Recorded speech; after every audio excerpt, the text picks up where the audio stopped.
আসন্ন ত্রয়োদশ জাতীয় সংসদ নির্বাচনকে সামনে রেখে ইসলামী আন্দোলন বাংলাদেশের মনোনীত প্রার্থীরা দেশের বিভিন্ন আসনে গণসংযোগ শুরু করেছেন। তারই ধারাবাহিকতায় আজ ৮ ডিসেম্বর সোমবার বাগেরহাট ৩ আসনে দলটির মনোনীত সংসদ সদস্য পদপ্রার্থী মোহাম্মদ জিল্লুর রহমান এক বিশাল গণসংযোগ কর্মসূচি পালন করেন। এই কর্মসূচিতে এলাকার সাধারণ মানুষের স্বতঃস্ফূর্ত অংশগ্রহণ লক্ষ্য করা যায়।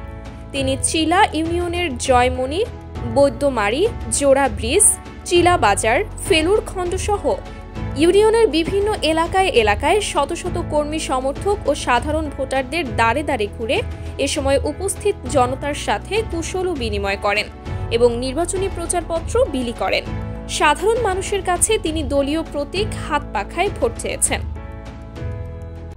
দেশ দর্পণ নিউজ, দেশের সাধারণ জনগণের সংবাদ মাধ্যম। আপনার সংবাদ এবং বিজ্ঞাপন প্রচারের জন্য যোগাযোগ করুন স্ক্রিনে দেখানো হোয়াটসঅ্যাপ নম্বরে। প্রার্থীর আগমনকে কেন্দ্র করে নেতাকর্মীদের মাঝে এক উৎসবমুখর পরিবেশের সৃষ্টি হয়। তারা নারায়ে তাকবীর, আল্লাহু আকবর, হাত পাখা, ভোট দিন হাত পাখায় ইত্যাদি স্লোগানে পুরো এলাকা মুখরিত করে তোলে এবং বলেন, নেতা নয় নীতি চাই, হাত পাখায় ভোট চাই। গণসংযোগকালে সংক্ষিপ্ত এক পথসভায় প্রার্থী অধ্যক্ষ জিল্লুর রহমান বলেন, মোংলা রামপালে রয়েছে বন্দর, সুন্দরবন সহ অনেক স্থাপনা। এটি বাংলাদেশের গুরুত্বপূর্ণ একটি অঞ্চল। বাগেরহাট ৩ আসন একটি সম্ভাবনাময় আসন। এখানে আমি আপনাদের প্রাণের মানুষ হয়ে কাজ করতে চাই। আমরা একটি ইনসাফ ভিত্তিক সমাজ প্রতিষ্ঠা করতে চাই। ইসলামী আন্দোলন বাংলাদেশ কোনো বিশেষ গোষ্ঠীর জন্য কাজ করে না। আমরা দেশের আপামর জনসাধারণের কল্যাণে নিবেদিত।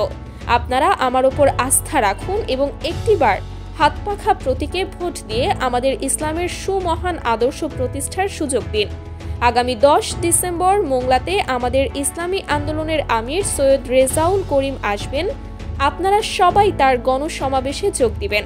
আমরা চাই ইসলামের সকল দল একটি বক্স হয়ে ইসলামকে বিজয় করে আমাদের আমিরকে দেখাতে। এই গণসংযোগে দলটির স্থানীয় নেতাকর্মীরা ছাড়াও বিভিন্ন শ্রেণী পেশার মানুষ অংশ নেন। জিল্লুর রহমানের এই ব্যাপক প্রচারণায় এলাকায় একটি জোরালো নির্বাচনী আমেজ তৈরি হয়েছে বলে মনে করছেন রাজনৈতিক বিশ্লেষকরা। এ সময় উপস্থিত ছিলেন ইসলামী আন্দোলন বাগেরহাট শাখার সাংগঠনিক সম্পাদক মোহাম্মদ ইউসুফ ইকবাল, মোংলা উপজেলা শাখার সভাপতি মোহাম্মদ রেজাউল করিম মৃধা, উপজেলা শাখার সাধারণ সম্পাদক মোহাম্মদ রফিকুল ইসলাম, চিলা ইউনিয়ন শাখার সভাপতি মোহাম্মদ জাহাঙ্গীর মাতুব্বর, যুগ্ম সাধারণ সম্পাদক মোহাম্মদ ইমরান শেখ, সাংগঠনিক সম্পাদক মোহাম্মদ গোলাম কবির শেখ, যুব আন্দোলন বাংলাদেশ চিলা ইউনিয়ন শাখার সভাপতি মোহাম্মদ সোহেল ব্যাপারী, সাধারণ সম্পাদক মোহাম্মদ মহিউদ্দিন শেখ, শ্রমিক আন্দোলনের সভাপতি মোহাম্মদ জাকির শেখ সহ অন্যান্য নেতৃবৃন্দ।